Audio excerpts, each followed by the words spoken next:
Gail, given your profession as a school teacher and spending so much of your time with kids, and I know that one of the subjects that you were keen to talk about was engaging young people in the industry, which again is something we don't do anywhere near as well as Ireland.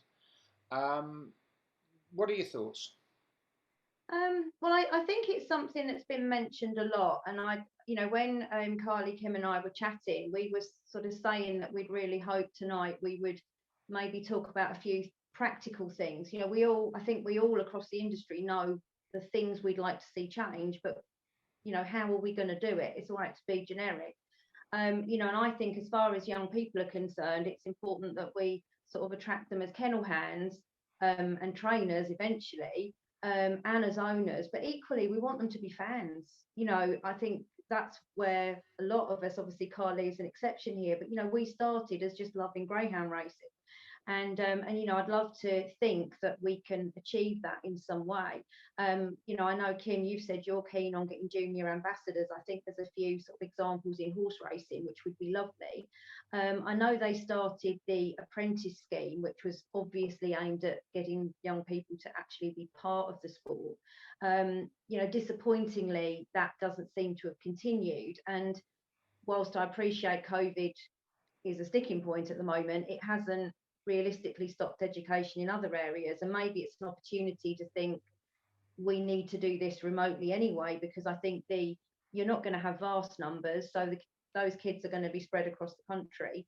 And I think a lot of that as sort of online remote training would be really good. So I'd hoped that could continue. The other thing I've been working on for quite some time, and I got it all sorted with Toaster when Lord Hesketh was running the track. And I've started putting an education pack together whereby groups of school children can go to tracks and do activities, sort of learn in a sports setting.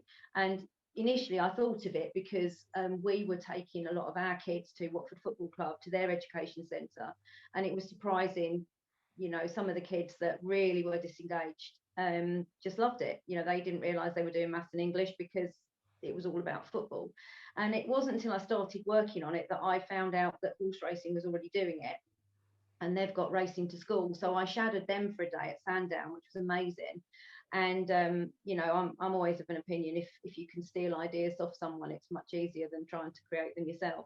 And I've started putting a lot of stuff together. I'm really hopeful that I can do that working alongside Toaster, partly because obviously Toaster's got the added benefit at the minute of having kennels at the track. So we could get the kids doing things there. And I spoke to Karen at Romford, and she was quite interested in doing some of the activities in the first instance. It's not going to be easy. There's going to be enormous health and safety hurdles to get over and things like that. And from my perspective, I'd need some help to get the resources as professional as I'd like them. I can create the material, but I'm not your woman for huge amounts of technology. But I know there are people within the sport, if we can support each other to get that done. And the bonus we've got compared to horse racing to run schemes like that is that the kids could be hands-on. I went to Sandown for that day, and they were allowed to dress up in the jockey silks, and we went in the weighing room and things like that. But obviously they didn't see a horse until they saw them sort of actually on the track running. Whereas with the dogs, to a degree, they'd be able to handle them a bit. Obviously, we'd have to be very careful. But yeah, so that's what I'm sort of working on, and I'm really hopeful that we can get somewhere with it once lockdown ends. So, and yeah, and I know, Carly, you were talking about the Ebony stables as well, weren't you? As well, you know more about that than me. Yeah, there's some good projects out there. Say the Ebony one, was working, towards deprived kids in London, giving them opportunities to sort of work and ride the horses. So yeah, I mean, we do need some schemes like that, which I think will attract young people into the sport. I think it's really important to get the younger faces in the sport, not for the near future, but for the future of greyhound racing.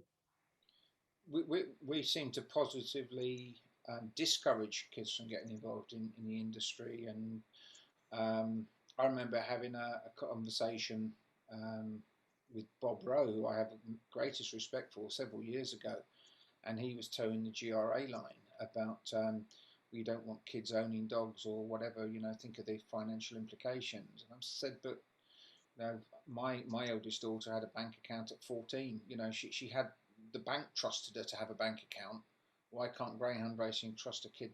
Even if it has to be in, with a sponsor as a parent or something of that sort. And again, have kids leading the dogs around, which would get Ireland away years in front of us. Why wouldn't a kid that's been led the dog round and thought the world of him and played with him and he's been his favourite, why wouldn't he then go on at 15 or 20 or 30 to become a trainer?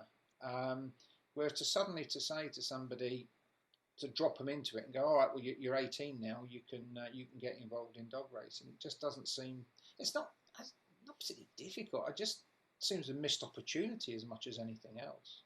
I think you only have to look at, there's a young man called Cian Burnley, who does an awful lot with Fergal O'Brien's stables, and he's such an inspiration. I think he's 10 years of age.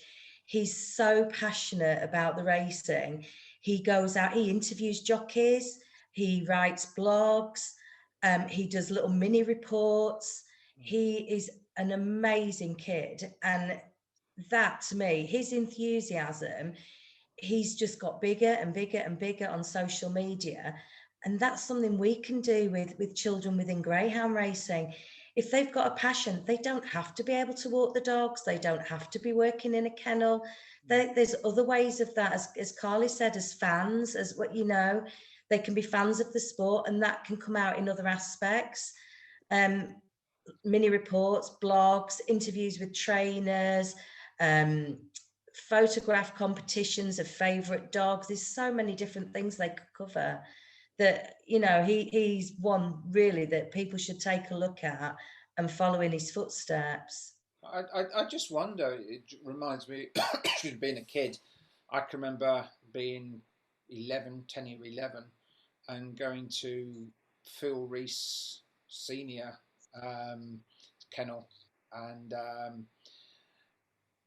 being involved and being allowed to walk the dogs, and for me, everything just moved on in stages, and I do wonder that perhaps in the whole thing of getting families involved, there are so many dogs now that are owned by the trainers.